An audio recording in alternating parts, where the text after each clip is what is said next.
Welcome, welcome to the first edition of Sneak Peek into a Mama Bliss coaching session. And I am excited to welcome Zandra O'Neill here to be my first. Zandra is a preconception and pregnancy health and wellness coach over at womb2worldwellness.com.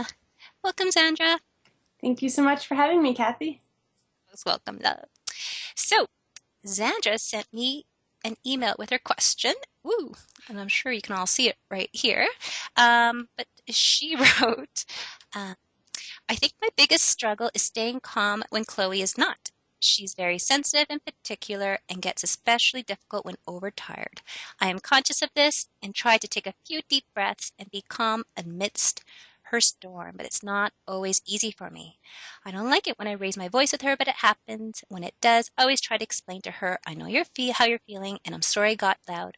What you do is sometimes difficult for me, and although I want to, this is how I don't want to. This is how I react. I'd love to find peace in this area, but because recently the rest of the time has been awesome.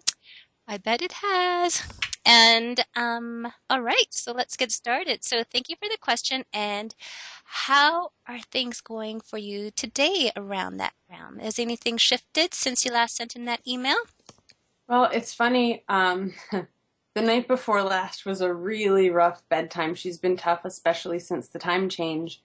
And it actually helped me get back on my yoga mat for the first time in a long time because it was just a really rough night. And I said, I need a break. And, I said, I have to get to yoga tomorrow. And I found people to help support me in getting there. And I got there and that helped. Oh, But it's still been pretty rough. well, it's good to take note of what does help and making the arrangements yeah, to make that happen. Oh, good for you. So you got that in your Mama Bliss tool arsenal. Yeah.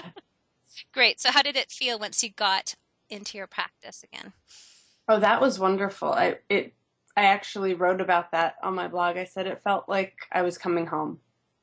It Oh, was such an important piece of me that actually really fell out of my routine when her sleep schedule changed. She used to sleep much later, and when she started going to bed earlier, my evening yoga class didn't really work anymore since yeah. I'm still an integral part of her nighttime routine.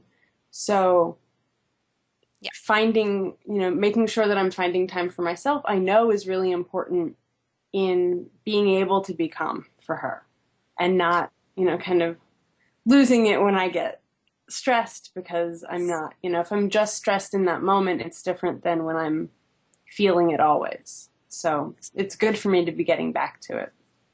Good awareness. Same thing with me. I feel like if I'm tired, lack of sleep, getting up too early, and it's Yeah. just myself to that occasional getting to bed like ridiculously early. So yeah, good for you. And I love that coming home. It's a recurring dream of mine too. A lot of my dreams, it's like me seeking a new home and getting settled into it. I wonder if it has something to do with having kids our age. Yeah. And she's 3.5, you mentioned. Yeah, she'll be 3 in a couple of weeks. Oh, the peak cute years. Yeah, darling Chloe.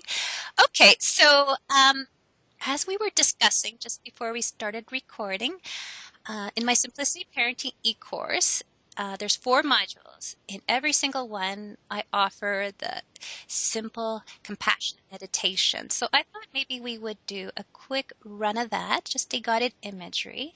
And then also within those modules, I keep sneaking the practice in with some of the videos. Let's just quickly go over this meditation because I found that has been something else that really works for me. It's something that you can just bring yourself into practicing just a little bit every day. So when those meltdowns do occur, it's a very accessible place to return to. And yeah, we'll see how this goes. Okay, so you might hear some giggling in the background because it sounds like lunch is over and the wrestling with data has begun. Okay, so just closing your eyes nice and gentle and taking a couple of deep breaths and coming into this present moment. And I like to take scans of the body with a deep inhale, and on the exhales, releasing any areas of tension. And on a deep inhale, allowing a gentle Buddha-like smile to curl up the lips, and exhale. Nice. Okay, so we're going to begin with an image of Chloe in one of her happier moments. I like to call these the golden moments of childhood, when she's just in her element, deep in play, perhaps mid-giggle. I don't know if she's ready for wrestling matches yet, but just involved in an activity where she's just, you maybe have a photo of her with this expression on her face of sheer joy. Blessed childhood experience. And then just going to breathe that image into your heart center, holding it. Beautiful. And you're just going to pay attention to how that feels within your body. It's almost like a Polaroid you have of her. Just notice what she's doing, noticing her aura.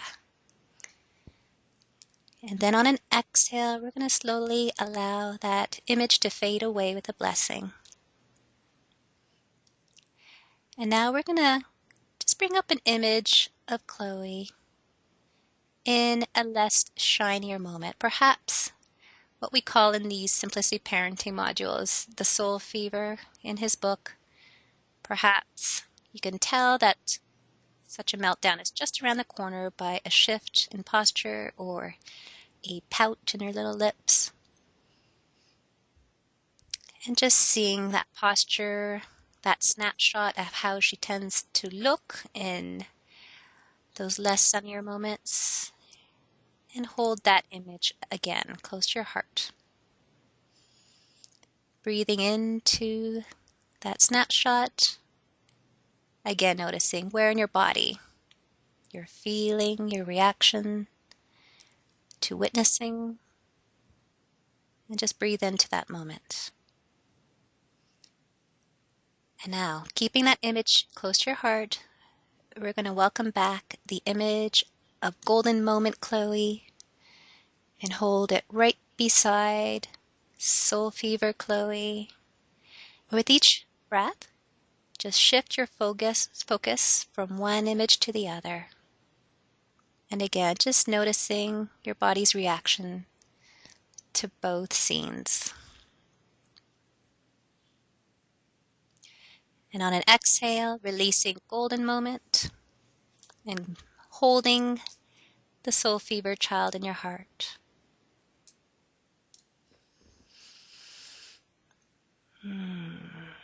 Now, this time we're going to invite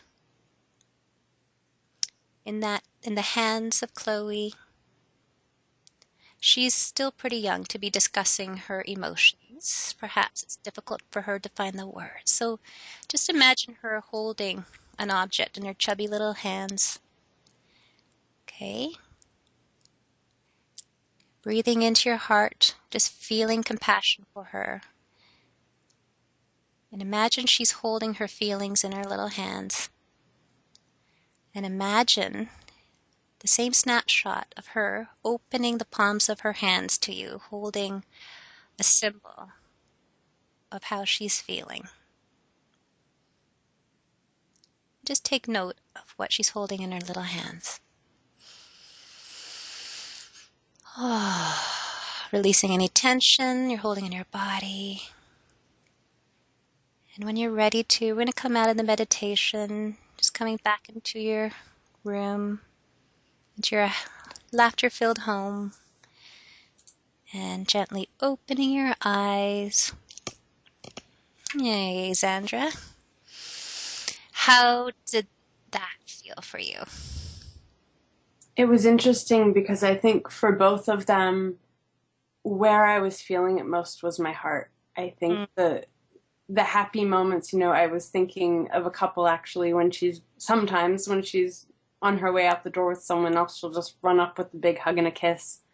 And I think you'd mentioned laughter or giggling at some point, and we have some of the best tickle fights. Aw. And her laughter is just, it's that pure joy. And that fills my heart and makes it feel so light.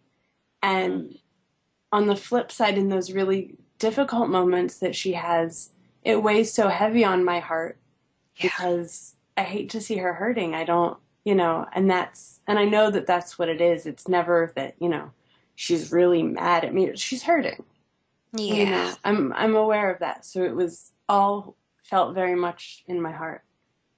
And were you able to see an image in her little hand? Do you Yeah. want to draw that piece of paper I told you to have handy? Do I want to what? Draw it out? I don't know if I want to draw it. I'm not much of a draw. I could. I can. Um, It's a G-rated show, so hmm? it's a G-rated show, so we want to keep it clean. Just kidding. Yeah, It's I a was gonna say, drawing for me, it's a creativity thing that's just always been tough for me, and it's a purple pen. It's funny because what I saw her holding was just this really rough rock. Ooh, draw a rough rock. Like a stick. Just draw a rough rock. I'll draw one too. I'll draw a rough rock at the same time. Oh, better at it than I thought, perhaps. Right, I'm going to show you my rough rock and you show me your rough rock. Okay. That's rock. Rough rock, rough rock. Okay. You know, my lighting Fine. situation is really sad. There you Yeah. go. See, mine looks like a country in like Russia or something. But you know what I noticed, the little doodle that you came up with? hmm Read too much. I'm not a like a doodle reader. To me, that rock kind of looked like little chubby fingers are squishing it. Mm. Just from the glimpse I caught of it. That was a really sweet rough rock you made there. Thank you. So, when we were talking before the recording situation, you mentioned in your email about, you know, you just you're such a beautiful mama. I could just see it. You're like my Thank best friend. you. Just think like the best mama. It's like I want to be your kid, but you know, you want to help her. So you're saying you're asking her like, you know, what's wrong? You know, how are you feeling? So I want to suggest just seeing how this works for you. Just from, we're going to touch upon this in the next Simplicity Parenting module on filtering, and we're just going to explore just kid-friendly ways to communicate and what is more digestible for them to be consuming in terms of information and Yeah. content. And so 2.5, it's a little young too for them to be trying to find like the right words and for them to even allow almost like their psyche. Like right now, they're just trying to land into their body, and we're just trying to, according to Waldorf pedagogy, is just allowing their growth forces to concentrate on like physically, hmm you know, building up their bodies and just putting all that health giving energy to that. So perhaps just waiting a bit longer to be exploring the feelings with them. So maybe you could see how it works in the next meltdown, approaching it like a soul fever, like it's mentioned in the Simplicity Parenting book, and instead holding her close and imagining her holding that little rough rock in her hands. And imagining her like, and then just allowing, if you can, practicing that compassionate response meditation and just allowing, almost like you're like communicating to her with that hmm rock energy. How would that feel? It's funny because you know, when she is having a tough moment, I do try to hold her close, and she's a very strong squirmer, um, very strong. And it's, you know, the other thing that I've done recently is, you know, especially if I sort of have a sense of what it is, you know, I know you don't feel like going to bed, but it's time. Like, I know you don't want to do this right now. I know you do want this, and we've said you can't have it, and this is, you know, Do that. kind of talking through things like that. Mm. Um, the holding her close, just she will push, you know. And the other night when it was getting really tough, it was, you know, she had her water bottle and was spitting her water on me, which was a new one. And she was pulling my hair, which was not a new one. That's very rare. I don't think she's done that since I cut my hair off, actually. Um, So in those moments, it's very difficult. I've tried to, really hold her and, if she's really wiggling, like hold her arms and hold her close so she feels safe. And I think sometimes she just has so much of that energy that it's Yeah, hard. She doesn't want to be held that way sometimes, it feels. of course. Well, definitely accommodate it to your own unique Yeah. child, of course, for Yeah. sure. So maybe explore, like you're saying, that excess energy. So yeah, like perhaps giving her that space, perhaps, try taking her outside and getting her to like get some fresh air or like run it out. Yeah. Yeah, for sure. So, okay, well, just yeah, be mindful and pay attention to yeah what her needs are in that moment. And of course, it's like with each child, it's different. I love the analogy of the soul fever. Like with my kids, it's so funny how different the temperaments could be. So with each one, I kind of have to accommodate even when they have a physical fever creeping up. Like they like Yeah. different. My daughter wants to stay horizontal. Like if she sits up in any way, like her stomach hurts, and then Mm. son wants to be staying cuddling close with me. So yes, absolutely. Like see what works with the sweet little Chloe, and let me know what does work and how the meditation practice goes. Yeah. Wonderful. Well, thank you so much. Yeah. Yeah, I want to keep this short, but I want to. Yeah, we could talk longer off camera. And yeah, keep me posted how that works for you. I will. Thank you so much, Kathy. Thanks, Sandra.